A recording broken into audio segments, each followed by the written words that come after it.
2024, July 20th, Outdoor Grow, Gelato, Purple Kush.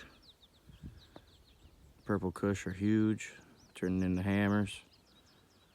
Gelatos, they're a little smaller, but they're very healthy and much more of a bush than a tree. Been running Gaia Green, all organic, dry amendment, along with some advanced nutrients 3-part. All in all, it seems to be working just fine. No issues. Dutch Treats over there, CBD.